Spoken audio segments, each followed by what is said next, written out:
إن الحمد لله نحمده ونستعينه ونستغفره ونعوذ بالله من شرور أنفسنا ومن سيئات أعمالنا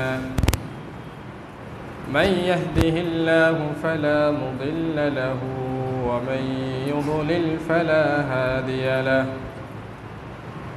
وأشهد أن لا إله إلا الله وأشهد أن محمدًا عبده ورسوله الذي أرسله بالحق بشيرًا ونذيرًا وداعيًا إلى الله بإذنه وسراجًا منيرًا أما بعد فإن أصدق الحديث كتاب الله وخير الهدي هدي محمد صلى الله عليه وسلم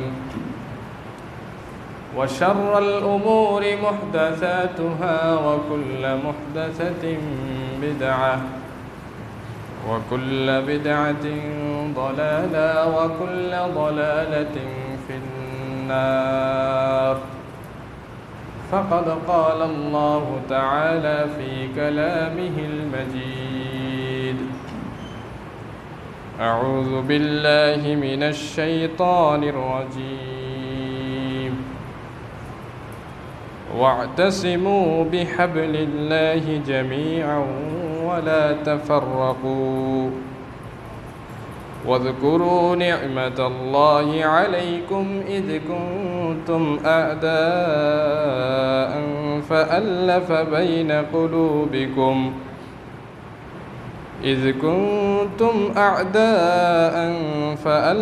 بين قلوبكم فأصبحتم بنعمته إخوانا الحمد لله যাবতীয় শুকরিয়া যাবতীয় গুণগান সেই মহান পরাক্রমশালী আল্লাহ রাব্বুল আলামিনের দরবারে যে রাব্বুল আলামিন আমাদেরকে সুস্থ রেখেছেন, তার প্রতি ঈমান আনয়ন করে তার বিধান পালন করার মতো তৌফিক দান করেছেন। সে আল্লাহ রাব্বুল আলামিনের শুকরিয়া আদায় করি, আলহামদুলিল্লাহ। সালাত ও সালাম বর্ষিত হোক নবী মুহাম্মদ রাসূলুল্লাহ সাল্লাল্লাহু আলাইহি ওয়াসাল্লামের উপর। অতঃপর আজকে ইয়াউমুল জুমআর দিনে এই সংক্ষিপ্ত আলোচ্য বিষয় নিয়ে আলোচনা করার ইচ্ছে পোষণ করেছি, সেটি হচ্ছে মুসলমানদের মধ্যে ঐক্যের আবশ্যকতা শীর্ষক বিষয়ে সংক্ষিপ্ত সময়ে আমরা কিছু কথা বলার চেষ্টা করব ইনশাআল্লাহ। আমা তৌফিক ইল্লা বিল্লাহ আলাইহি তাওয়াক্কালতু ওয়া ইলাইহি উনীব। মুসলিম এটা এমন একটি জাতি যেই জাতির প্রধান এবং অন্যতম কাজ হচ্ছে আল্লাহ রাব্বুল আলামিনের কালেমাকে সারা বিশ্বের সমস্ত ধর্মের উপর উঁচু করা। এটাই মুসলমানদের প্রধান দায়িত্ব। আল্লাহর কালেমাকে সারা বিশ্বের মানুষের, সারা বিশ্বের ধর্মের সকলের উপরে সমুন্নত করতে চাইলে এই মুসলিম জাতিকে ঐক্যবদ্ধ ছাড়া কখনোই এই কাজ করা সম্ভব নয়। যেদিন থেকে মুসলমানদের ভিতরে ঐক্যতা নষ্ট হয়েছে, যেদিন থেকে মুসলিমদের ভিতরে বিচ্ছিন্নতা এসেছে, সেদিন থেকেই মুসলমানেরা তাদের ঐতিহ্য, তাদের ক্ষমতা, তাদের রাজত্ব, তাদের শাসনভার হারাতে শুরু করেছে এবং আজ পর্যন্ত তারা সেই নৈতিক, সামাজিক এবং রাষ্ট্রীয় সব দিক থেকেই তারা পদস্খলিত হয়ে আসতেছে। অমুসলিমরা আমাদেরকে শাসন করে চলছে। তো এই সময়ে আমাদের ঈমানের দাবি, তাওহীদের দাবি যে আল্লাহর এই কালেমাকে উঁচু করার জন্য দলমত নির্বিশেষে মুসলিম হিসাবে, আল্লাহর একজন বান্দা হিসাবে, তাওহীদবাদী একজন বান্দা হিসাবে সকলেই কাঁধে কাঁধ মিলে আল্লাহর এই কালেমাকে সবার উপরে স্থান দেওয়ার জন্য আমাদের সবাইকে সর্বাত্মক চেষ্টা করতে হবে। এই জন্য আমাদের ঐক্যতা আবশ্যক। এই মর্মে আল্লাহ রাব্বুল আলামিন পবিত্র কোরআনে বলেছেন, সূরা আল ইমরানের 103 নম্বর আয়াত, ওয়া'তাসিমু বিহাবলিল্লাহি জামিআন ওয়া লা তাফাররাকু, যে হে বিশ্বাসীরা, তোমরা আল্লাহর রশিকে, আল্লাহর রজ্জুকে তোমরা আঁকড়িয়ে ধরো, ওয়া লা তাফাররাকু, তোমরা বিচ্ছিন্ন হইও না,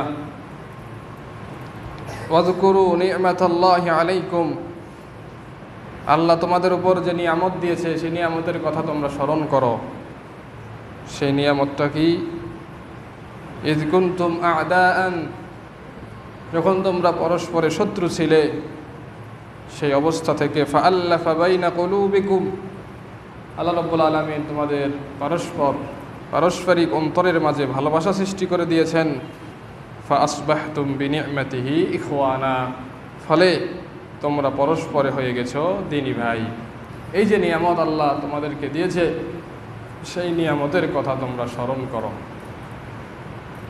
মুহাম্মদ সাল্লাল্লাহু আলাইহি ওয়াসাল্লাম যেদিন রিসালাতের দায়িত্ব পাওয়ার পর দাওয়াতের সেই স্পিরিট নিয়ে যখন কাজ শুরু করলেন, তখন মক্কার মুশরিকরা তখন তার বিরুদ্ধে বিভিন্ন কলাকৌশল খাটিয়ে তাদেরকে হেনস্থা করার চেষ্টা করেছিল। ওমর বিন খাত্তাব রাদিয়াল্লাহু আনহু মুহাম্মদ সাল্লাল্লাহু আলাইহি সাল্লামকে হত্যা করার জন্য প্রস্তুতি নিচ্ছিলেন, কোষমুক্ত তরবারি হাতে নিয়ে রওনাও দিয়েছিলেন। আল্লাহ রাব্বুল আলামিন বলছেন, তোমরা পরস্পরের শত্রু ছিলে, তোমাদের মাঝে আমি হৃদ্যতা, ভালোবাসা সৃষ্টি করে দিলাম, পরক্ষণেই তোমরা হয়ে গেলে পরস্পর ভাই ভাই। যে ওমর বিন খাত্তাব রাদিয়াল্লাহু আনহু একটু আগেই ছিল মুহাম্মদ সাল্লাল্লাহু আলাইহি সাল্লামের শত্রু, সেই ওমর বিন খাত্তাবই বলে দিলেন যে পৃথিবীর বুকে আমার প্রিয় যদি কোনো ব্যক্তি থেকে থাকে সেটি হচ্ছে মুহাম্মদ সাল্লাল্লাহু আলাইহি সাল্লাম। পৃথিবীর বুকে যদি আমার কোনো প্রিয় ধর্ম থেকে থাকে সেটি হচ্ছে ইসলাম ধর্ম, যেটা মুহাম্মদ সাল্লাল্লাহু আলাইহি সাল্লাম যে দাওয়াত দিচ্ছে। তো এটাই হচ্ছে আল্লাহ রাব্বুল আলামিনের মেসেজ, যে আল্লাহ রাব্বুল আলামিন আমাদেরকে এভাবে ঐক্যবদ্ধ থাকতে বলেছেন। আল্লাহ রাব্বুল আলামিন আমাদেরকে বিচ্ছিন্নতা থেকে দূরে থাকতে বলেছেন। তাই ওই শত্রুতা থেকে আমরা বের হয়ে আসতে পেরেছি। আমরা ইমানের সেই ভালোবাসায় সবাই একত্রিত হতে পেরেছি। তাই কখনোই মুমিনদের ভিতরে এমন কোনো কাজ শোভা পায় না যেই কাজটি আসলে অমুসলিমদের সাথে করা আমাদের জন্য শ্রেয়, কিন্তু সেই কাজ আমরা পরস্পর মুমিনরা করব, এটা কখনোই আমাদের জন্য শোভা পায় না। তাই আমাদের সবাইকে সব কিছু ভুলে সব কিছুর ঊর্ধ্বে গিয়ে আল্লাহ রাব্বুল আলামিনকে রাজি খুশি করার জন্য, মুহাম্মদ সাল্লাল্লাহু আলাইহি সাল্লামকে ভালোবেসে সবাই মিলে কাঁধে কাঁধ মিলে একসাথে আমাদেরকে পথ চলতে হবে। তবেই আমরা আল্লাহ রাব্বুল আলামিনের এই বাণী, আল্লাহ রাব্বুল আলামিনের এই কালেমাকে পৃথিবীর সবার উপরে আমরা সমুন্নত করতে পারবো। আজকে দেখেন আমাদের সামাজিক একটা উদাহরণ, আমাদের সামাজিক একটা দৃষ্টান্ত, সেটা হচ্ছে এই যে আমাদেরকে মানুষের একটা কর্মকাণ্ডের মাধ্যমে আমাদেরকে যে বিপর্যস্তের ভিতরে আজকে আমাদেরকে ফেলেছে, সেই দেশের অমুসলিম নেতা আমাদেরকে যে পানি দিয়ে ডুবিয়ে দেওয়ার যে একটা চক্রান্ত চলছে, সেই জায়গায় আমরা কিন্তু বাংলাদেশের মানুষ হিসাবে, বাঙালি হিসাবে কোনো ধরনের প্রতিহিংসাকে সামনে না রেখে সব কিছুকে উপেক্ষা করে দল মত নির্বিশেষে, ধর্ম বর্ণ সব কিছুকে পিছনে ফেলে দিয়ে আমরা কিন্তু তাদের জন্য সাহায্যের হাত বাড়িয়ে দিয়েছি। এবং আমাদের এই ঐক্যবদ্ধ প্রচেষ্টায় কিন্তু অনেক পরিবেশ কিন্তু আমাদের অনুকূলে চলে এসেছে। এটাই আমাদের একটা দৃষ্টান্ত, উজ্জ্বল দৃষ্টান্ত। সেই কাজটি আমাদেরকে দ্বীনের জন্যও করতে হবে, যে দ্বীনের ক্ষেত্রে এখানে মুসলিম পরিচয় দিয়ে, মুওয়াহ্হিদ পরিচয় দিয়ে আমাদেরকে সকল কাজ সম্পাদন করার চেষ্টা করতে হবে। এখানে ব্যক্তি কোনো স্বার্থ নাই, এখানে সামাজিক কোনো স্বার্থ নাই, এখানে দলীয় কোনো স্বার্থ নাই। সমস্ত কিছুর ঊর্ধ্বে গিয়ে আল্লাহর কালেমাকে প্রচার এবং প্রসার করার জন্য যেভাবে পারি সেভাবেই ঝাঁপিয়ে পড়তে হবে। যতটুকু পারি ততটুকু দিয়েই সাথে থাকতে হবে। মেধা দিয়ে হোক, পরামর্শ দিয়ে হোক, অর্থ দিয়ে হোক, শ্রম দিয়ে হোক, যেই জায়গায় আমরা থাকি না কেন সব জায়গা থেকেই আল্লাহর এই পথে, আল্লাহর এই রাস্তায় আমাদেরকে সাহায্য সহযোগিতা করতে হবে। এটাই আল্লাহ রব্বুল আলমিনের দাবি, এটাই আল্লাহ রব্বুল আলমিনের চাওয়া। তাই আল্লাহ রব্বুল আলমিন আমাদেরকে সবাইকে ঐক্যবদ্ধ থাকতে বলেছেন এবং ঐক্যবদ্ধ থাকা এটা আমাদের জন্য আবশ্যক।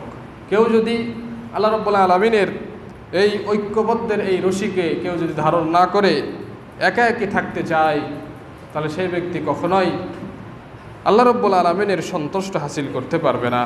আল্লাহ রব্বুল আলমিনের সন্তুষ্ট হাসিল করতে হলে ঐক্যবদ্ধ থাকা ছাড়া কখনোই একাকী থেকে আল্লাহর সন্তুষ্ট হাসিল করা সম্ভব নয়। যেই কথা আল্লাহ রসুল সাল্লাল্লাহু আলাইহি ওয়াসাল্লাম হাদিসে বলছেন, সহিহ মুসলিমের হাদিস 4373 নম্বর হাদিস, আন আবি হুরায়রা রাদিয়াল্লাহু আনহু قال قال رسول الله صلى الله عليه وسلم إن الله يرضى لكم ثلاثا ويكره لكم ثلاثا فيرضى لكم أن تعبدوه ولا تشركوا به شيئا وأن تعتصموا بحبل الله جميعا ولا تفرقوا। রাসূল সাল্লাল্লাহু আলাইহি ওয়াসাল্লাম বলছেন যে আল্লাহ তোমাদের তিনটি কাজে সন্তুষ্ট হয় এবং তিনটি কাজে আল্লাহ অসন্তুষ্ট হয়। আল্লাহ তিনটি কাজকে পছন্দ করেন এবং তিনটি কাজকে আল্লাহ অপছন্দ করেন। যেই তিনটি কাজ করলে আল্লাহ সন্তুষ্ট হয় তার এক নম্বর হচ্ছে আন তা'বুদুহু, আল্লাহ রাব্বুল আলামিনের ইবাদত করা, আল্লাহ রাব্বুল আলামিনের দাসত্ব করা, আল্লাহ রাব্বুল আলামিনের গোলামি করা, অর্থাৎ তাওহীদ প্রতিষ্ঠা করা। এই কাজে আল্লাহ খুশি হয়, এই কাজে আল্লাহ সন্তুষ্ট হয় এবং এই কাজে আল্লাহ রাব্বুল আলামিন আমাদের উপর রাজি হন এবং তার রেজামন্দি আমরা হাসিল করতে পারি।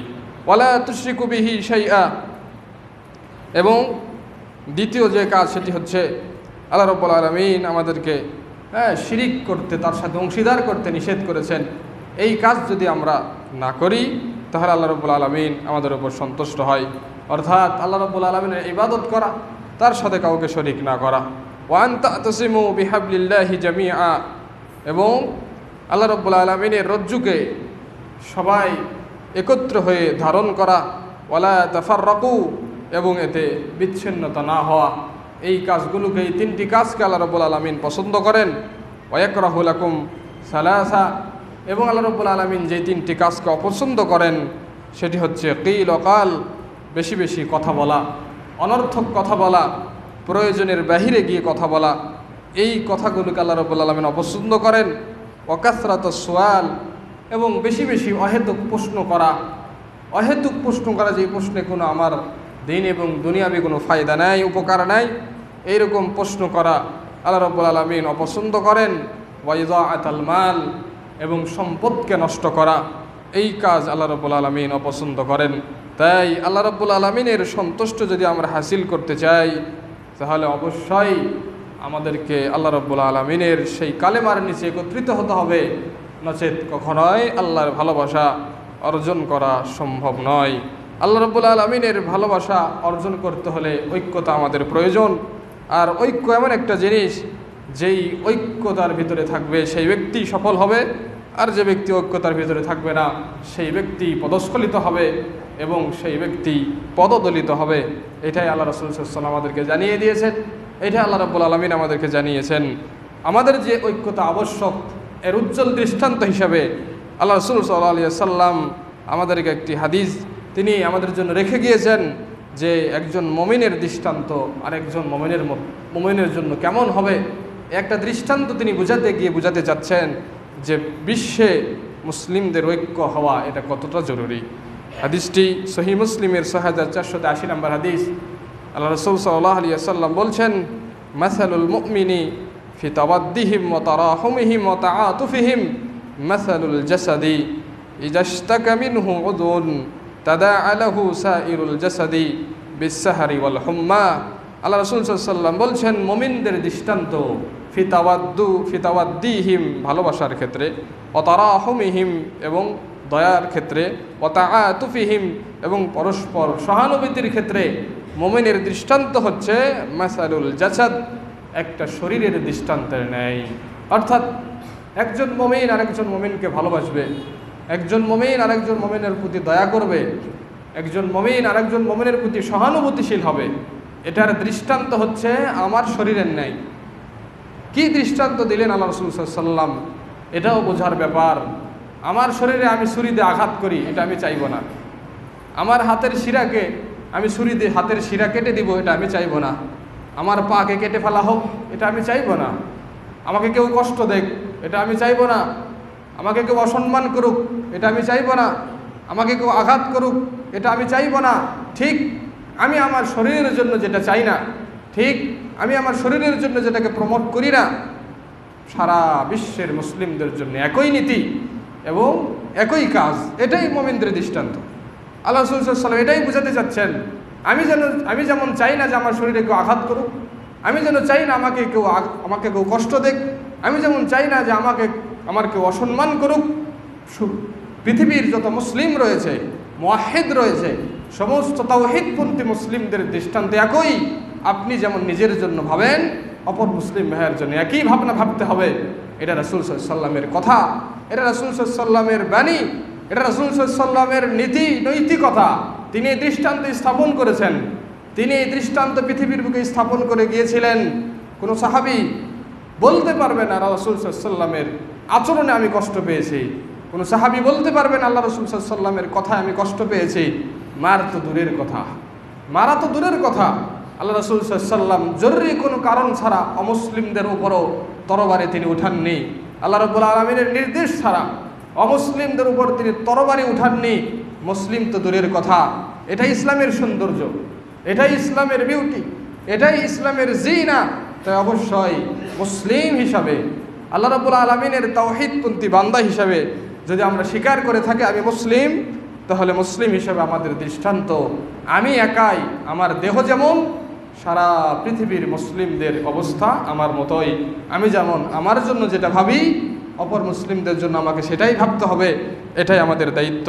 আল্লাহ রাসূল সাল্লাল্লাহু আলাইহি ওয়াসাল্লাম সে বিষয়টি স্পষ্ট করে বলছেন, ইজাস্তাকা মিনহু উদউন তাদাআ লাহু সাইরুল জাসাদ বিসসাহরি ওয়াল হুম্মা।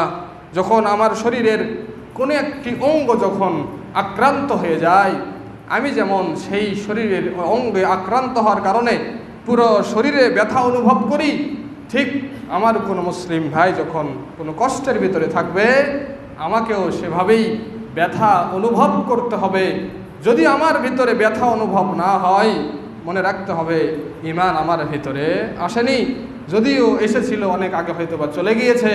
তাই আমাদের উচিত যে ঈমান টিকে আছে কিনা, আপনার ঈমান টিকে আছে কিনা এটা যাচাই বাছাই করা আমাদের আগে দায়িত্ব।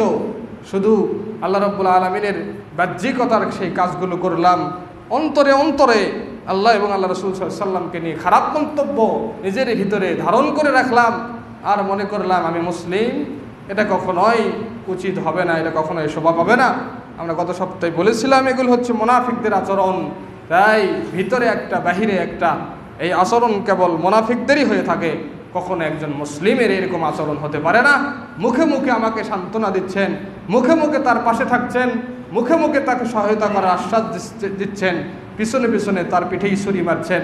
এইরকম আচরণ কখনোই একটা মুসলিমের হতে পারে না। এটা অমুসলিমদের একটা আচরণ, এটা মুনাফিকদের একটা চক্রান্ত হতে পারে। মুসলিম কখনো এরকম কাজ করতে পারে না। তাই আমাদের উচিত, আমাদের এখন দায়িত্ব যে অবশ্যই আমাদের ঈমানগুলো ঠিক আছে কিনা সেটা যাচাই বাছাই করা। আজকে আমাদের অনেক মুসলিম ভাই অনেক কষ্টের ভিতরে আছে, অনেকেই মারা যাচ্ছে। একটা ভিডিওতে আমরা দেখতে পেলাম একজন নারী মারা গিয়েছে এবং সে একটা চিরকুটে লিখে দিয়েছে যে আমি একজন মুসলিম নারী, আমার লাশ যারাই পাবে তারা যেন আমাকে দাফন করে দেয়। সে জানে যে মৃত্যু নিশ্চিত, সে জানে যে এখানে সহযোগিতা করার মতো আর কেউ থাকবে না আল্লাহ ছাড়া। আল্লাহ যদি সহযোগিতা করে, মৃত্যু এসেছে, তার মৃত্যু সেভাবে ছিল, সে বুঝতে পেরেছে আমি একজন মুসলিম হিসাবে আমার দায়িত্ব যে অবশ্যই এটা জানিয়ে দাও আমি মুসলিম। কারণ মুসলিম হিসাবে তাকে সম্মানের সহিত তার লাশটাকে দাফন করা এটা আমাদের দায়িত্ব, এটা আমাদের অধিকার, এটা আমাদের হক। তাই সে তার দায়িত্ব পালন করে গিয়েছে যে আমি মুসলিম একজন মহিলা, আমার লাশ যারাই পাবে তারা যেন আমাকে দাফন করে দেয়। এই যে কষ্ট, এই যে বেদনা, এই যে আর্তনাদ, মুসলিম হিসাবে আমরা তাদের দিকে কতটুকু দৃষ্টি দিয়েছি, মুসলিম হিসাবে আমরা তাদের কাছাকাছি কতটুকু যেতে পেরেছি, মুসলিম হিসাবে আমরা তাদের সহায়তায় কতটুকু হাত বাড়াতে পেরেছি, এটাই আমাদের ভাবার বিষয়, এটাই আমাদের এখন চিন্তার বিষয়। তাই মুসলিম হিসাবে সব কিছুই আপনি করছেন, কিন্তু কাজের সময় সঠিক কাজ করতে পারছেন না, আর নিজেকে মুসলিম হিসেবে দাবি করছেন, এটা কখনোই হতে পারে না। আল্লাহ রাব্বুল আলামিনের অন্তরের খবর জানেন, অন্তর্যামী আল্লাহ রাব্বুল আলামিন। আমি অন্তরের খবর জানি না, আপনি মুখে যা বলছেন সেটা বিশ্বাস করতে পারি, কিন্তু অন্তরে আপনার কি আছে একমাত্র আল্লাহই জানে। অন্তরে যদি খারাপ কিছু থাকে, অন্তরে যদি অমন্দ কিছু থাকে, কখনোই সেই পরিকল্পনা সফল হবে না। ইতিপূর্বে হয়নি, এখনো হবে না, কিয়ামত পর্যন্ত হবে না, এটাই সুনিশ্চিত কথা। কোনো কুচক্রী যদি, কোনো খারাপ অন্তরের মানুষ যদি উপরে উপরে মুসলিমের বেশভূষা পরে ভিতরে ভিতরে মুসলিমদের সাথে শত্রুতা করতে যায়, আল্লাহ রাব্বুল আলামিন তাদেরকে কখনো সফল করেনি, বর্তমানে করবে না, ভবিষ্যতেও তারা কখনো সফল হতে পারবে না। ইতিহাস পড়ে দেখেন, ইতিহাসের পাতা খুলে দেখেন, মুনাফিকরা চক্রান্ত করেছিল ইসলামকে লণ্ঠন করার জন্য, মুনাফিকরা চক্রান্ত করেছিল রাসূল সাল্লাল্লাহু আলাইহি ওয়াসাল্লামকে হত্যা করার জন্য, মুনাফিকরা চক্রান্ত করেছিল উস্কানি দিয়ে ইসলাম ধর্মকে পৃথিবী থেকে বিদায় করার জন্য। আল্লাহ অন্তরে খবর জানতেন, মুহাম্মদ সাল্লাল্লাহু আলাইহি ওয়াসাল্লাম অন্তরে খবর জানতেন না, তাই মুহাম্মদ সাল্লাল্লাহু আলাইহি ওয়াসাল্লাম তাদের সাথে ছিলেন, কিন্তু আল্লাহ অন্তরের খবর জানতেন বিধায় সেই হাইব্রিড মুনাফিকও ইসলামের চুল পরিমাণ কোনো ক্ষতি করতে পারেনি। আজকেও সেই মুনাফিকদেরকে আমরা বলতে চাই, আজকেও সেই বেশভূষাধারী মুনাফিকদেরকে আমরা বলতে চাই, আল্লাহ আমাদের সাথে আছে, মুসলিমদের সাথে আল্লাহ আছে। আপনাদের সাথে যদি সারা পৃথিবীর লোক থাকে, আপনাদের সাথে যদি সারা পৃথিবীর শক্তি থাকে, আমাদের সাথে মহাশক্তির শক্তিধর রব রয়েছে। সেই রব কখনোই সেই কুচক্রীকারীদের কুচক্র সফল করতে পারবে না। আমাদেরকে পানি দিয়ে মারতে চেয়েছেন, মারতে পারবেন না। আমাদেরকে না খেয়ে মারতে চেয়েছিলেন, মারতে পারবেন না। আমাদেরকে আল্লাহ রাব্বুল আলামিন উপর থেকে আসমানি খাদ্য দিয়ে সাহায্য করবে, এটা আমরা বিশ্বাসী। ইতিপূর্বে খাদ্য দিয়ে সাহায্য করেছিল, এখনো করবে। ইতিপূর্বে যেই রব ছিল, এখনো সেই রব আছে, কিয়ামত পর্যন্ত সেই রব থাকবে। এই পৃথিবী নিশ্চিহ্ন হয়ে যাবে, সেই মহামানব, সেই মহাপরাক্রমশালী রব এই পৃথিবীতে থাকবেই থাকবে। তিনি কখনো মৃত্যুবরণ করবে না। তিনি আল হাইয়ুম, তিনি আল কাইয়ুম। আমরাই আমাদের চক্রান্তকে নস্যাৎ করে দিব, আমরাই আমাদের দুর্বল শরীরকে আমরা সবার সামনে এলিয়ে দিব। আল্লাহ রাব্বুল আলামিন আমাদের চক্রান্তকে নষ্ট করে দিবেন। তাই সাবধান করে দিচ্ছি, মুসলমানদের সেই কালেমাতুত তাওহীদকে নিয়ে অমুসলিমদেরকে আমরা হুঁশিয়ার করতে চাই, আমাদেরকে নিয়ে সিনিমিনি খেলবেন না, দুর্বল ভাবিয়েন না। যেই মুসলিমরা অস্ত্র চালাতে পারে, যেই মুসলিমরা তরবারির ঝংকারে সারা বিশ্বে মুসলিম শাসনতন্ত্র প্রতিষ্ঠা করতে পারে, সেই মুসলিমরা আজও জীবিত রয়েছে, সেই মুসলিমদের রক্ত আজও প্রবাহিত। মুহাম্মাদের রক্ত সবার হৃদয়ে আজকে প্রবাহিত, সবার শরীরে প্রবাহিত। অমুসলিমদের সাধারণ কয়েকটি অমুসলিমদের চক্রান্তে মুসলিমরা দমিয়ে যাবে, এটা কখনো হতে পারে না, এটা কখনো চলবে না, এই দাবি কখনো মেনে নেওয়া যাবে না। তাই সমস্ত মুসলিমদেরকে আমরা বলতে চাই, ঐক্যবদ্ধ হন, ঐক্যের পথে ফিরে আসেন, আল্লাহর কালেমাতুত তাওহীদের নিচে আশ্রয় দেন, একা একই থেকেন না। বাঘ যেমন একটা ছাগলকে একা পেলে ছিনিয়ে নেয়, আপনি যদি একা থাকতে চান আপনাকেও ছিনিয়ে নেবে। তাই কালিমাতুত তাওহীদকে বাঁচানোর জন্য সারা পৃথিবীর মানুষ যদি আল্লাহর বিরুদ্ধে যুদ্ধ ঘোষণা করতে চায়, আমরা মুসলিম হিসাবে, উম্মত মুহাম্মদী হিসাবে আমাদের দায়িত্ব আল্লাহর কালেমাকে নিজের জীবন দিয়ে হলেও রক্ষা করা, এটা আমাদের ইমানি দায়িত্ব।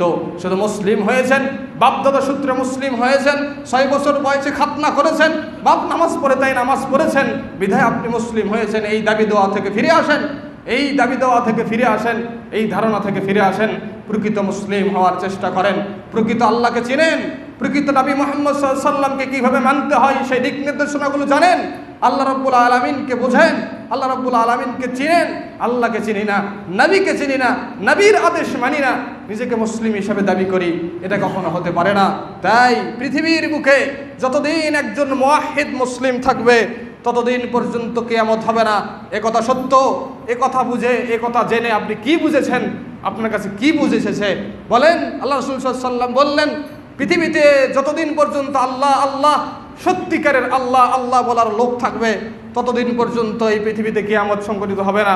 আপনার কাছে এই হাদিসটা কি মনে হলো? আপনার কাছে এই কথার ভারত্বটা কি মনে হলো?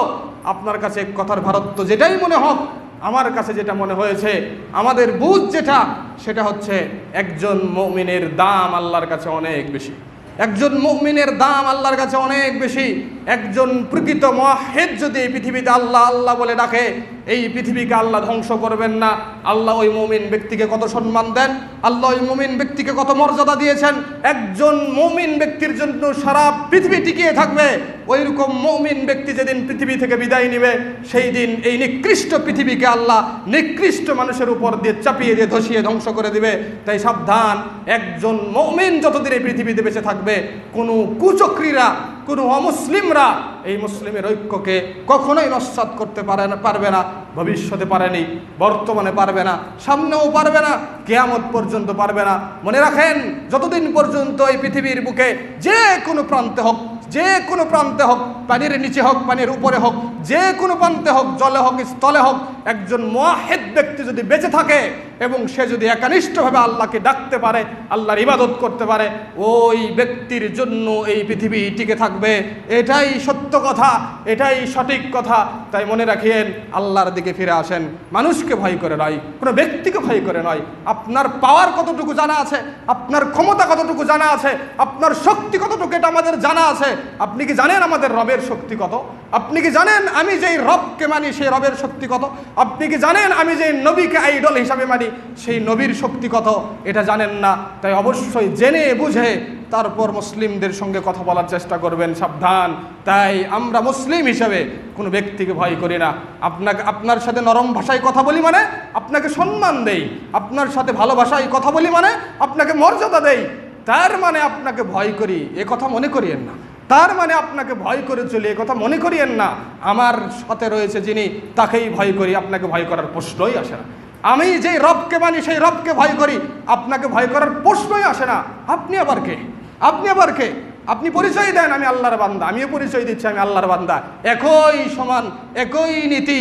আল্লাহর কাছে আপনার মর্যাদা বাড়বে তাকওয়ার ভিত্তিতে, আপনার আল্লাহর কাছে আমার মর্যাদা বাড়বে তাকওয়ার ভিত্তিতে। তাই নিজে তাকওয়া লালন করেন, নিজে তাকওয়া ধারণ করেন, নিজে আল্লাহকে মানেন, আল্লাহ আপনাকে সম্মানিত করবে। আমি আমারটা নিয়ে ব্যস্ত আছি, আমি বুঝবো আমার সাথে আল্লাহর সম্পর্ক কেমন। তাই কখনোই মানুষকে এইরকম পেরেশানিতে ফেলাবেন না যে তাকে একটা আতঙ্ক দিয়ে দিলাম আর সে আতঙ্কের ভয়ে সে লেজ গুটিয়ে পালিয়ে যাবে। এই ভয় মুসলিমকে দেখায়েন না। 360 জন, 313 জন মুসলিম বাহিনী বদরের যুদ্ধে 1000 মুশরিক বাহিনীকে নস্যাৎ করে দিয়েছিল, তাদেরকে রক্ত প্রবাহিত করে তাদের গর্দান উড়িয়ে দিয়েছিল। এটাই মুসলিমদের ঐতিহ্য, এটাই মুসলমানদের ঐতিহ্য, এটাই ইমানের তেজ, এটাই ইমানের দাবি। তাই অবশ্যই মুসলিম যখন রেগে যাবে, মুসলিম যখন খেপে যাবে, আল্লাহর কালেমা কেনে যখন টানা হিসরা করা হবে, কোনো মুসলিম এটা বরদাস্ত করতে পারবে না, কোনো মুসলিম এটা সহ্য করতে পারবে না, কোনো মুসলিম তখন এটা কখনো বসে থাকতে পারে না। তাই সকলকে আমরা আহ্বান জানাই, ঐক্যের সময় এসেছে, ঐক্যবদ্ধ হতে হবে। এক জায়গায় থাকার, একাকী থাকায় নিজের দল এবং মতকে নির্বিশেষে সব জায়গা থেকে ফিরে এসে আমাদেরকে মুসলিম হয়ে থাকতে হবে এবং আল্লাহ রাব্বুল আলামিনের একনিষ্ঠ বান্দা হয়ে এক কালেমার তলে থেকে সেই অমুসলিমদের বিরুদ্ধে আমাদেরকে লড়তে হবে। এটা আমাদের ইমানি দাবি। একজন অমুসলিম আমাদের দেশে ক্ষমতা খাটাবে, আমরা তাদেরকে এমনিতে ছেড়ে দেব, এটা হতে পারে না, এটা কখনো হয় না, এটা কখনো আমাদের ইমানের দাবি নয়। তাদেরকে যেভাবে হোক, যে জায়গা থেকে হোক, নিজ নিজ জায়গা থেকে তাদেরকে পরাস্ত করার চেষ্টা করতে হবে। আল্লাহকে ভয় করবেন, ভয় করার মতো একজনই রয়েছেন, তিনি হচ্ছে আল্লাহ। পৃথিবীর কাউকে ভয় করার কোনো সুযোগ নেই, পৃথিবীর কাউকে কোনোভাবেই কিঞ্চিত পরিমাণ ভয় করার কোনো সুযোগ নেই। 17 বছর ধরে, 15 বছর ধরে যারা আয়না ঘরে থেকেছিল তাদেরকে অমানবিক নির্যাতন নিষ্পেষণ করে তাদেরকে শাস্তি দেওয়া হয়েছে। তারা বুঝেছিল যে হয়তো আমাদের আর জীবন বাঁচবে না, আল্লাহ তাদেরকে বাঁচিয়েছে। মনে রাখবেন, যে আল্লাহ যাদেরকে বাঁচাবে, সেই পরাক্রমশালী রব যাদেরকে বাঁচাবে, কোনো পৃথিবীর কোনো শক্তি সেই ব্যক্তিকে মারতে পারবে না। আপনি ফাঁসির কাস্টে ঝুলিয়ে দিলেও আল্লাহ তার জীবন দিল, ওই দড়ি এমনিতে ছিঁড়ে যাবে। আপনি বুলেট দিয়ে গুলি করলেও, ওই গুলি বুকে বিদ্ধ হলেও আল্লাহ যদি তার মৃত্যু না লেখে রাখে, ওই বুলেটে তার মৃত্যু হবে না। এটাই বিশ্বাস করেন, এটাই আপনাকে বিশ্বাস করতে হবে। মৃত্যুর মালিক পরাক্রমশালী আমার রব, সেই মৃত্যুর মালিক পরাক্রমশালী আমার আল্লাহ। যেই আল্লাহ আমাকে জীবন দিয়েছেন, সে আল্লাহ আমাকে মৃত্যু দিবেন। মানুষের ভয় করে, নিজের নৈতিক অবস্থান থেকে, নিজের সততা থেকে, নিজের সেই অনেস্টের জায়গা থেকে আমি পিছিয়ে যাব, এটা কখনো হতে পারে না। এইরকম ব্যক্তি মুসলিম হিসাবে কখনো নিজেকে পরিচয় দিতে পারে না। তাই অবশ্যই মুসলিমের যেই কাজ সেভাবেই মুসলিম কাজের গতিতে কাজ করে যাবে। কে কি বলল দেখার কোনো সুযোগ নেই, কে কে মন্তব্য করলো শোনার কোনো সুযোগ নেই। আল্লাহর অবাধ্য হয়েছি, আমি হাত পা গুটিয়ে আল্লাহর কাছে ক্ষমা চেয়ে, আমি আল্লাহর কাছে নত হয়ে, আল্লাহর কাছে আমি নিতুজানু হয়ে যেভাবে আল্লাহর কাছে ক্ষমা চাওয়া দরকার আমি ক্ষমা চেয়ে নিব। কিন্তু আপনার সাথে আমি কোনো বেয়াদবি করিনি, আমি আল্লাহর সাথে আল্লাহর হক নষ্ট করিনি। আপনার সামনে নত হওয়ার, আপনার সামনে মাথা নিচু করার, আপনার সামনে ক্ষমা চাওয়ার কোনো সুযোগ নেই। এইরকম মুসলিম আমাদেরকে মনে করিয়েন না। সেই মুসলমানের জায়গা থেকে আমরা ঈমান এনে মুসলিম হইনি, আমরা দরবারি আলিম হিসেবে মুসলিম হইনি যে আমরা সেই রাষ্ট্রনায়ককে যাদের মাথায়, যারা আমাদের মাথায় তেল দেয়, যারা আমাদেরকে টাকা দিয়ে আমাদেরকে পরিবার চালায়, তাদেরকে আমরা বলে দিব তিনি জান্নাতি, তার প্রশংসা করে আমরা সুনাম কামাইয়ের চেষ্টা করব। এই কথা এই মন্তব্য করিয়েন না, আমরা সেই ধরনের লোক নই। আমরা মুসলিম, আল্লাহর জন্য ঈমান এনেছি, আল্লাহর কালেমার জন্য কাজ করে যাচ্ছি, রাসূল সাল্লাল্লাহু আলাইহি ওয়াসাল্লামকে আদর্শ হিসাবে সামনে কাজ করে যাব। পৃথিবীর কোনো শক্তি আমাদেরকে ঠেকাতে পারবে না। আল্লাহকে আমি ভয় করি। যদি ঠেকাতে চান আল্লাহর বিরুদ্ধে লড়াই করে ঠেকাতে পারেন, কখনোই এ কথা সম্ভব নয়, এ দাবি কখনোই সম্ভব নয়। আমি যে কথা আহ্বান জানাই, আসেন সমস্ত সেই মনোমালিন্য, সমস্ত হিংসা বিদ্বেষ, সমস্ত কিছু ভুলে গিয়ে আল্লাহর কালেমার নিচে জায়গা নিতে হবে। আল্লাহর যেই জায়গা, আল্লাহর যে ঘর, সেই ঘরে অবস্থান করে আমাদেরকে আল্লাহর জন্যই সবাইকে ঐক্যবদ্ধ হতে হবে। এটা আমাদের ঈমানের দাবি, এছাড়া কখনোই আমাদের মুক্তি সম্ভব নয়। আল্লাহ রাব্বুল আলামিন পবিত্র কোরআনে বলে দিয়েছেন ঐক্যে আমাদের মুক্তি, আর যদি আমরা বিচ্ছিন্ন হয়ে থাকি তাহলে সেটাই আমাদের ধ্বংসের কারণ। আল্লাহ রাব্বুল আলামিন পবিত্র কোরআনে বলেছেন ওয়ান্না হাযা সিরাতি মুস্তাকিমা, এটাই হচ্ছে আমার সরল সোজা পথ, ফাত্তাবিউ, তোমরা আমার সরল সোজা পথে তোমরা অনুকরণ করো, ওয়ালা তাত্তাবিউ সুবুলা, এবং তোমরা আমার এই পথ ছাড়া শয়তানের পথে তোমরা কি করো না, তোমাদের নিজেকে বিলিয়ে দিও না, শয়তানের পথ তোমরা অনুসরণ করো না। শয়তানের পথ যদি তোমরা অনুসরণ করো, সিরাতুল মুস্তাকিমের পথ ছাড়া যদি তোমরা শয়তানের পথ অনুসরণ করো, ফাতাফাররাকা বিকুম আন সাবিলি, তাহলে শয়তান তোমাদেরকে বিভিন্ন পথে তোমাদেরকে পার্থক্য করে ফেলবে। যালিকুম ওয়াসাকুম বিহি লাআল্লাকুম তাত্তাকুন, এটাই তোমাদেরকে আল্লাহ রাব্বুল আলামিন উপদেশ দিয়েছেন। যদি তোমরা তাকওয়াবান হও, যদি তোমরা পরহেজগারী হয়ে থাকো, তাহলে অবশ্যই আমার এই মেসেজ তোমরা গ্রহণ করবে যে সিরাতুল মুস্তাকিমের পথ ধরো, শয়তানের পথ তোমরা ধরো না। কারণ যারা সিরাতুল মুস্তাকিমের পথ ধরবে তারাই পাবে মুক্তি, আর যারা শয়তানের পথ ধরবে তাদের জন্য রয়েছে ধ্বংস। আল্লাহ রাসূল সাল্লাল্লাহু আলাইহি ওয়াসাল্লাম হাদিসে সেই দৃষ্টান্ত দিয়েছেন। আবু দারদা রাদিয়াল্লাহু আনহু থেকে বর্ণিত, সামি'তু রাসূলুল্লাহ সাল্লাল্লাহু আলাইহি ওয়াসাল্লাম, আমি রাসূল সাল্লাল্লাহু আলাইহি ওয়াসাল্লামকে বলতে শুনেছি, তিনি বলেছেন মা মিন সালাসাতিন মিন ক্বরিয়াতিন ওয়ালা বাদাবিন লা তুকামু ফীহিম আস-সালাতু ইল্লা ক্বাদ ইসতাহওয়াযা আলাইহিমুশ শাইতান। একটা গ্রামের জনসংখ্যা যদি 3 জন থাকে, অথবা পাহাড়ির কোনো অঞ্চলে বন জঙ্গলে যদি 3 জন ব্যক্তি এক জায়গায় থাকে, সেই 3 জন ব্যক্তি যদি জামাতবদ্ধ হয়ে সালাত আদায় না করে, আল্লাহ রাসূল সাল্লাল্লাহু আলাইহি ওয়াসাল্লাম বলছেন ক্বাদ ইসতাহওয়াযা আলাইহিমুশ শাইতান, তাহলে শয়তান তাদের উপর ক্ষমতা খাটায়, শয়তান তাদের উপর কর্তৃত্ব খাটায়। ফাআলাইকা বিল জামাআতি, তাই তোমাদের জন্য আবশ্যক ঐক্যবদ্ধ হয়ে, জামাতবদ্ধ হয়ে নিজের জীবনকে বাঁচানো। ফাইন্নামা ইয়াকুলু যিবু আল কাসিয়া, কারণ একটা ছাগলের পাল থেকে যখন একটা ছাগল পিছে পড়ে যায়, নেকড়ে বাঘ তাকেই আক্রমণ করে।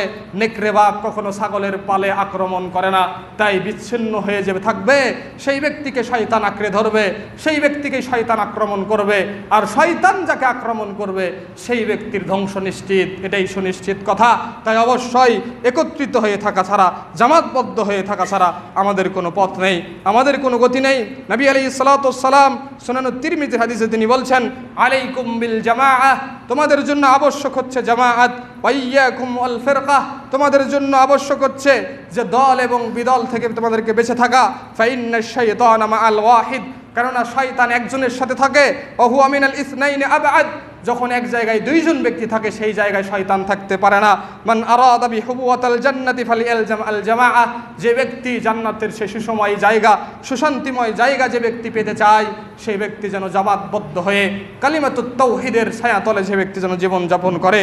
আর যে ব্যক্তি নিজেকে বিচ্ছিন্ন রাখতে চায় সে ব্যক্তির জন্য ধ্বংস নিশ্চিত। আল্লাহ রাসূল সাল্লাল্লাহু আলাইহি ওয়াসাল্লাম মুসনাদে ইমাম আহমদের হাদিসে বলছেন আলী নু'মান ইবনে বাশীর আন রাসূলিল্লাহি সাল্লাল্লাহু আলাইহি ওয়াসাল্লাম আল জামাআতু রাহমাহ ওয়াল ফিরকাতু আযাব। জামাত হচ্ছে রহমত, জামাত হচ্ছে আল্লাহর পক্ষ থেকে একটা রহমত, আল্লাহর পক্ষ থেকে একটা নিয়ামত। ওয়াল ফিরকাতু আযাবুন, আর যে ব্যক্তি বিচ্ছিন্ন হয়ে থাকবে, এই ফিরকা আল্লাহর পক্ষ থেকে একটা শাস্তি, আল্লাহর পক্ষ থেকে একটা আযাব। ক্বালা শাইখুল ইসলাম ইবনে তাইমিয়া, 7 হিজরি 7 দশকের বিখ্যাত একজন আলেম, মুহাদ্দিস, মুহাক্কিক, দ্বীনের একজন কান্ডারি শাইখুল ইসলাম ইবনে তাইমিয়া রাহিমাহুল্লাহ, তিনি বলেছেন, ওয়া ইযা তাফাররাকাল কওমু ফাসাদু ওয়া হালাকু ওয়া ইজতামাউ সালাহু ওয়া মালাকু। মাজমুআত ফাতাওয়া 3 নম্বর খণ্ডে 421 নম্বর পৃষ্ঠায় তিনি বলেছেন, যখন কোনো ব্যক্তি দলবদ্ধ হয়ে থাকবে, যখন কোনো সম্প্রদায় ঐক্যবদ্ধ হয়ে থাকবে, জামাতবদ্ধ হয়ে থাকবে, তখন সেই সম্প্রদায় সঠিকের উপর থাকবে, সেই সম্প্রদায় শক্তি নিয়ে অবস্থান করবে। আর যারাই বিচ্ছিন্ন হবে তারাই ধ্বংস হয়ে যাবে, তারাই পদস্খলিত হয়ে যাবে। তাই এই পৃথিবীতে স্বাধীনতা অর্জন হয়েছে ঐক্যের ভিত্তিতে। আজকে 24শে আগস্ট, এই আগস্ট মাসের 5 তারিখে আমরা আবার স্বৈরাচারী শাসক থেকে আমরা দেশে নির্দ্বিধায় নিঃশ্বাস নিতে পারছি ঐক্যবদ্ধর জায়গা থেকে। যদি আমাদের ঐক্যবদ্ধতা না থাকতো কখনোই এই কাজটা সম্ভব হতো না। তাই ইসলামের ক্ষেত্রে একই কথা, যদি আপনি ইসলামকে সাহায্য করতে চান, যদি আপনি আল্লাহর পথে কাজ করতে চান, যদি নবী সাল্লাল্লাহু আলাইহি ওয়াসাল্লামের সেই হাদিসগুলোকে সবার সামনে, সবার কাছে, সবার কর্ণকহরে পৌঁছাতে চান, তাহলে অবশ্যই ঐক্যবদ্ধ হয়ে কাজ করতে হবে। নিজে নিজে কাজ করব এই দাবি দেওয়া থেকে বের হয়ে আসতে হবে। নিজেই সব পারি, নিজেই সেভ করব এই কথা থেকে বের হয়ে আসতে হবে। কারণ আপনি কিছুই করতে পারবেন না, আপনার কাছে কোনো জ্ঞান নাই, আপনার কাছে কোনো তথ্য নেই, আপনার কাছে কোনো তহবিল নেই। শুধু শারীরিক মানসিক শক্তি দিয়ে সামনে পথ চলা যায় না, সব কিছু দিয়েই সামনের পথ চলতে হয়। তাই যদি আজকে আমরা সফল হতে চাই, যদি আজকে আমরা সেই কালিমাতুত তাওহীদকে সবার সামনে উঁচু করতে চাই, সেই কালিমাতুত তাওহীদকে সারা বিশ্বের সামনে যদি আমরা উঁচু করতে চাই, তাহলে আজকে আমাদের ঈমানের দরকার, আজকে আমাদের তাওহীদের দরকার, আজকে আমাদের ঐক্যবদ্ধ থাকা দরকার। কোরআন এবং সহিহ হাদিস ভিত্তিক আমাদের জীবন পরিচালনা করা দরকার। ব্যক্তি জীবন, পারিবারিক জীবন, সামাজিক জীবন, রাষ্ট্রীয় জীবন যখনই কোরআন এবং সহিহ হাদিস ভিত্তিক পরিচালিত হবে, তখনই সারা পৃথিবীর ধর্মের উপর ইসলাম ধর্ম মাথা উঁচু করে দাঁড়াতে পারবে। তাই আমাদের উচিত ইসলামের জন্য কাজ করা। আমরা সকলেই আফসোস করি, আহা যদি এটা হতো কতই না ভালো হতো, আহা যদি এটা হতো কতই না ভালো হতো। কিন্তু আমাদের এই সাধ্য হয় না যে নিজে আগ বাড়িয়ে গিয়ে কাজ করি। কাজ করার মানুষ কম, কথা বলার মানুষ বেশি, আফসোস করার মানুষ বেশি, কাজ করার মানুষ কম, মুখ দিয়ে কথা বলে ফোটানোর মানুষ অনেক বেশি। তাই আমাদেরকে কর্মী হতে হবে। রাসূল সাল্লাল্লাহু আলাইহি ওয়াসাল্লাম তিনি দিনের জন্য একজন কর্মী ছিলেন, সমস্ত সাহাবীরা নিজের দিনের জন্য কর্মী ছিলেন। আবু বকর সিদ্দিক রাদিয়াল্লাহু আনহু তিনি ইসলাম গ্রহণ করে তিনি বসে থাকেননি, তিনি একজন কর্মীর মতো কাজ করেছেন, মার খেয়েছেন, তিনি রক্ত দিয়েছেন, রাসূল সাল্লাল্লাহু আলাইহি ওয়াসাল্লামকে বাঁচানোর জন্য মৃত্যুর মুখে তিনি গিয়েছেন, মৃত্যুর পর থেকে তিনি বেঁচে এসেছেন। এইরকম জীবন দিয়ে তিনি কাজ করেছেন। অথচ তার বয়স রাসূল সাল্লাল্লাহু আলাইহি ওয়াসাল্লামের বয়সের কাছাকাছি। রাসূল সাল্লাল্লাহু আলাইহি ওয়াসাল্লামের 3 বছরের ছোট আবু বকর সিদ্দিক রাদিয়াল্লাহু আনহু, সেই আবু বকর সিদ্দিক রাদিয়াল্লাহু আনহু ইসলাম গ্রহণ করে রাসূল সাল্লাল্লাহু আলাইহি ওয়াসাল্লামকে কর্মীর মতো সাপোর্ট দিয়েছেন। সমস্ত সাহাবীরা ইসলাম গ্রহণ করে বসে থাকেনি যে ইসলাম গ্রহণ করেছি, জান্নাত তো কামাই করে নিয়ে যখন বসে থেকে ঘরের ভিতরে নামাজ পড়ে শেষ করি। এটা মুসলমানের দায়িত্ব নয়। মুসলমানের দায়িত্ব সব জায়গায় নিজেকে পরিবর্তন করা, পরিবারকে পরিবর্তন করা, সমাজকে পরিবর্তন করা, রাষ্ট্রকে পরিবর্তন করা। এটা মুসলমানের কাজ। মনে করবেন না রাষ্ট্র অন্যের হাতে চলে গিয়েছে, আমরা বসে থাকি, হাত গুটিয়ে বসে থাকি, ঘরের ভিতরে বসে থাকি। ওই রাষ্ট্রকে নিজের হাতে নেওয়ার দায়িত্ব আপনাকেই নিতে হবে, ওই রাষ্ট্র পরিচালনা করার দায়িত্ব আপনাকেই নিতে হবে। কারণ মুহাম্মদ সাল্লাল্লাহু আলাইহি ওয়াসাল্লাম এই ইসলামী রাষ্ট্রের রাষ্ট্রনায়ক ছিলেন। তিনি ইহুদি, নাসারা, মাজুসি, মুশরিক সমস্ত ধর্মকে পায়ের নিচে পদদলিত করে একাই এক নায়কত্ব প্রতিষ্ঠা করেছেন। তিনি হচ্ছেন ইসলামের রাষ্ট্রনায়ক। সেই ক্ষমতাকে আমাদের দরকার নয়, সেই রাষ্ট্রনায়কের ক্ষমতাকে আমাদের লাগবে না, সেই শাসন ভারকে আমরা চাই না। নাকি আমরা মনে করি আমি ঘরে ঠিক আছি, এটাই আমার জন্য ঠিক, আমি ঘরে নামাজ পড়তে পারছি, আমি নিরাপদ। এইরকম মন মানসিকতা নিয়ে কখনো পথ চলা সম্ভব নয়। নিজের বিবেককে প্রসারিত করেন, নিজের চিন্তা শক্তিকে প্রসারিত করেন। সাহাবী এবং রাসূল সাল্লাল্লাহু আলাইহি ওয়াসাল্লাম যে মিশন এবং ভিশন নিয়ে কাজ করেছেন, সেই পথে চলেন, সেই পথেই আমাদেরকে চলতে হবে। এই মসজিদ থেকে পুরো বগুড়া শহরে আমাদের কালিমাতুত তাওহীদের রাসূল সাল্লাল্লাহু আলাইহি ওয়াসাল্লামের সহিহ হাদিসের সঠিক তথ্য প্রচার এবং প্রসার হবে। এই জন্য আমাদেরকে কাজ করতে হবে। দায়িত্ব নিয়ে বসে থাকবেন এইটার কোনো সুযোগ নেই, দায়িত্ব নিয়ে নিজের কাজ নিয়ে ব্যস্ত থাকবেন এই কথার কোনো সুযোগ নেই, দায়িত্ব নিয়ে নিজের মন মতো চলবেন এটার কোনো সুযোগ নেই। আল্লাহ রাব্বুল আলামিন এবং রাসূল সাল্লাল্লাহু আলাইহি ওয়াসাল্লামের সন্তুষ্টির উদ্দেশ্যে যদি দায়িত্ব নিতে চান, দায়িত্ব নিয়ে কর্মীর মতো কাজ করতে হবে। একটাই পরিচয়, আল্লাহর গোলাম আমি, রাসূল সাল্লাল্লাহু আলাইহি ওয়াসাল্লামের কর্মী আমি, রাসূল সাল্লাল্লাহু আলাইহি ওয়াসাল্লামের দলের ছায়াতলে থেকে আমি একজন কর্মী মাত্র। আমার পিছনে কোনো শক্তি নাই, আমার কোনো ব্যাকগ্রাউন্ড নাই। আমি আল্লাহর বান্দা, আমি উম্মতে মুহাম্মাদি, আমি রাসূল সাল্লাল্লাহু আলাইহি ওয়াসাল্লামের একজন কর্মী। রাসূল সাল্লাল্লাহু আলাইহি ওয়াসাল্লাম যে দায়িত্ব আমাকে দিয়েছেন সেই দায়িত্বের প্রচার এবং প্রসার করছি। আমি বলছি না আমার ডিগ্রি অত, আমি বলছি না আমি অমুক জায়গায় লেখাপড়া করেছি, আমার ডিগ্রি অত, আমার জ্ঞান অত, আমার অমুক তত। এটা পরিচয় নয়। পরিচয় একটাই, আমি আল্লাহর বান্দা। পরিচয় একটাই, আমি মুহাম্মদ সাল্লাল্লাহু আলাইহি ওয়াসাল্লামের একজন কর্মী। তিনি আমাকে যে দায়িত্ব দিয়েছেন সেই দায়িত্ব আমি পালন করবই করব। আমার দেহে শ্বাস থাকাকালীন আমি পালন করবই। পৃথিবীর কোনো অপশক্তি আমাকে বাধা দিতে পারবে না। আল্লাহকে আমি ভয় করি, এছাড়া আমি আর কাউকে ভয় করি না। এই স্পিরিট নিয়ে আমরা আগাতে চাই, এই স্পিরিট নিয়ে আমরা সামনে চলতে চাই। সাহাবীরা এই স্পিরিট নিয়ে চলেছেন। অস্ত্রের মুখে সাহাবীরা কখনো নিজের ঈমানকে ফেলে দেয়নি। হ্যাঁ, বেলাল রাদিয়াল্লাহু আনহু নির্যাতন হচ্ছে, সেই নির্যাতনের বিভীষিকা কি আপনি জানেন? খাব্বাব বিন আরত নির্যাতিত হয়েছিলেন। সেই নির্যাতনের বিভীষিকা কি আপনি জানেন? খাব্বাব বিন আরতের নিচে ছিল একটা কয়লা, সেই কয়লার উপর খাব্বাব বিন আরতকে শুয়ে রাখা হয়েছিল। সেই কয়লা তার শরীরে পুরে পুরে পুরে পুরে ঢুকে গিয়েছিল। সেই কয়লা তার শরীরে পুরে পুরে যখন ঢুকে যায়, তার শরীর থেকে শরীরের সেই চামড়াগুলো চর্বিগুলো বয়ে বয়ে পড়ে যায়। খাব্বাব বিন আরত একটাই কথা বলে, আল্লাহ আল্লাহ আহাদুন আহাদ। ওই খাব্বাব বিন আরতকে পৃথিবীর সেই মানুষরা যত শাস্তি দেওয়া দরকার দিয়েছে, কালেমাতুত তাওহীদ থেকে তাকে পিছাতে পারেনি। এটাই মুসলিমদের স্পিরিট, এটাই মুসলিমদের পাওয়ার, এটাই ঈমানের পাওয়ার। একজন প্রকৃত মুসলিমকে কেউ দমায়ে রাখতে পারবে না। সেই স্পিরিট নিয়ে যদি আমরা কাজ করতে চাই, তবে আজকেও সেই কালেমাতুত তাওহীদ প্রচার এবং প্রচার হওয়া সম্ভব। তাই সকলকে আমরা উদাত্ত আহ্বান জানাই, দল মত নির্বিশেষে সবাইকে ঐক্যবদ্ধ হতে হবে। হিংসা প্রতিহিংসাকে ভুলে সবাইকে ঐক্যবদ্ধ হতে হবে। ঐক্যবদ্ধ হওয়া ছাড়া আমাদের কোনো গতি নাই। ঐক্যবদ্ধ হওয়া ছাড়া আমাদের সফলতা কখনো কল্পনা করা যায় না। ঐক্যবদ্ধ কাজ করা ছাড়া কখনোই বিচ্ছিন্নতা দিয়ে কখনোই সফল জায়গায় পৌঁছা যায় না। তাই সফল হতে হলে সবাইকে একসাথেই হতে হবে, সফল হতে হলে সবাইকে একসাথেই চলতে হবে। আল্লাহ এবং আল্লাহ রাসূল সাল্লাল্লাহু আলাইহি ওয়াসাল্লাম যেভাবে আমাদেরকে চলতে বলেছেন সেই দিক নির্দেশনা নিয়ে আমাদেরকে চলতে হবে। রাসূল সাল্লাল্লাহু আলাইহি ওয়াসাল্লাম যেভাবে কালিমাতুত তাওহীদের দাওয়াত দিয়েছেন, রাসূল সাল্লাল্লাহু আলাইহি ওয়াসাল্লাম মদিনা জীবনে এসে রাষ্ট্রনায়ক হয়ে ইসলাম প্রচার করেছেন। ওমর বিন খাত্তাব রাদিয়াল্লাহু আনহু, চার খলিফা আবু বকর, ওমর, ওসমান, আলী রাদিয়াল্লাহু আনহুম, তারা দায়িত্বপ্রাপ্ত হওয়ার পর যেভাবে ইসলামকে পরিচালনা করেছেন, ওমর বিন খাত্তাব রাদিয়াল্লাহু আনহু সেই প্রান্তে প্রান্তে এলাকায় এলাকায় যেভাবে ইসলাম প্রচার করেছেন। অর্ধ পৃথিবীর শাসনকর্তা ছিলেন ওমর বিন খাত্তাব রাদিয়াল্লাহু আনহু। অর্ধ পৃথিবীর শাসনকর্তা পেয়ে একটা ব্যক্তিও ওমর বিন খাত্তাবের বিরুদ্ধে তা কমপ্লেন করতে পারেনি। বরং ওমর বিন খাত্তাবকে তারা এই কথা বলেছে, তিনি হচ্ছে ইনসাফ প্রতিষ্ঠাকারী, তিনি হচ্ছে আদেল, ন্যায় পরায়ণ যদি থেকে থাকে সেটা হচ্ছে ওমর বিন খাত্তাব রাদিয়াল্লাহু আনহু। তারপরেও একটা কথা এসেছিল যে যদি এখন বাঘ এবং শিয়াল যদি একই নদীতে একসাথে কি করে, পানি পান করে, তাহলে তোমরা বুঝবে ওমর বিন আব্দুল আজিজ আজকে পৃথিবীতে বেঁচে আছে। সেই ওমর বিন আব্দুল আজিজ যাকে পৃথিবীর পঞ্চম খলিফা বলা হয়, যদিও কথার ভিতরে সঠিকতা নয়, তার আগেও একজন খলিফা ছিলেন। এই ওমর বিন আব্দুল আজিজ কার বংশধর? ওমর বিন খাত্তাব রাদিয়াল্লাহু আনহুর বংশধর। ওমর বিন খাত্তাব রাদিয়াল্লাহু আনহুর নাতি হচ্ছে ওমর বিন আব্দুল আজিজ। সেই ওমর বিন আব্দুল আজিজের ব্যাপারে কমেন্ট ছিল, বাঘ এবং শিয়াল যদি একই নদী একসাথে পানি খেতে পারে, মনে রাখবেন ওমর বিন আব্দুল আজিজ আজও পৃথিবীতে বেঁচে আছে। এটাই হচ্ছে আদেল, এটাই হচ্ছে ন্যায়পরায়ণতা, এটা হচ্ছে ইনসাফ।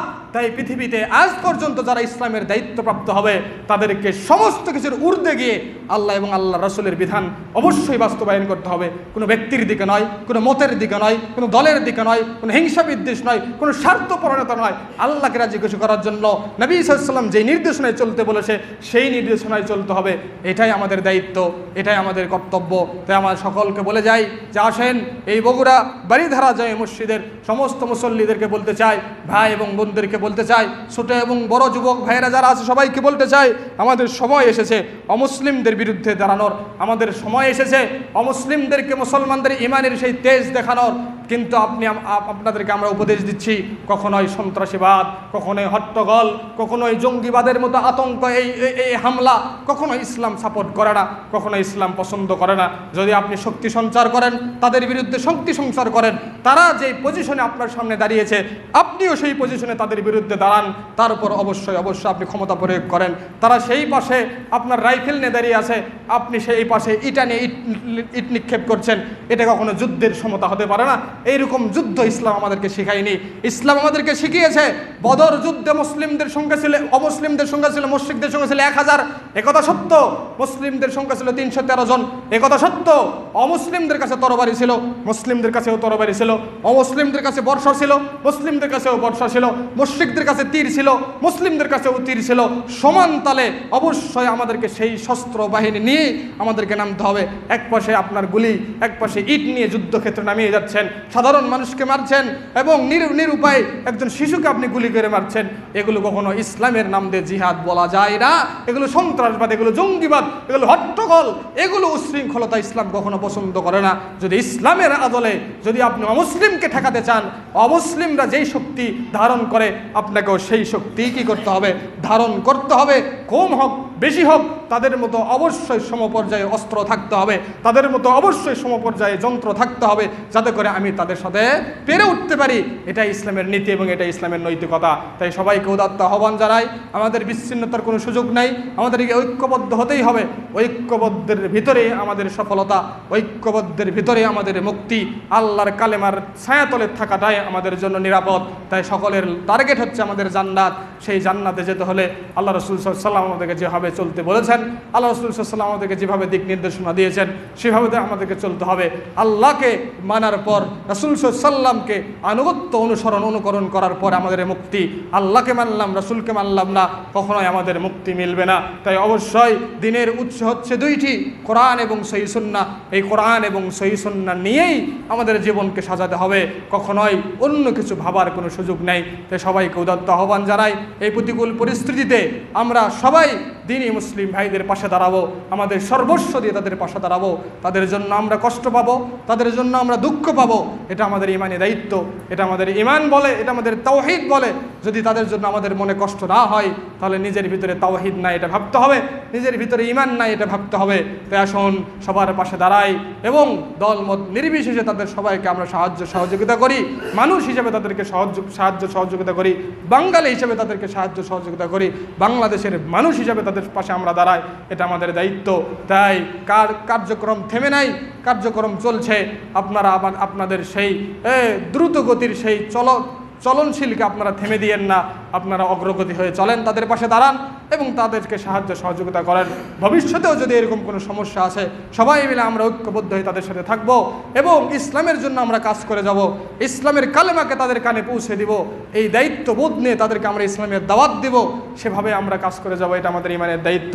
সবাইকে এই দাবি এবং দাওয়া রেখে আজকের সংক্ষিপ্ত খুতবা এখানে ইতি টানলাম। ওমা আলাইনা ইল্লাল বালাগ।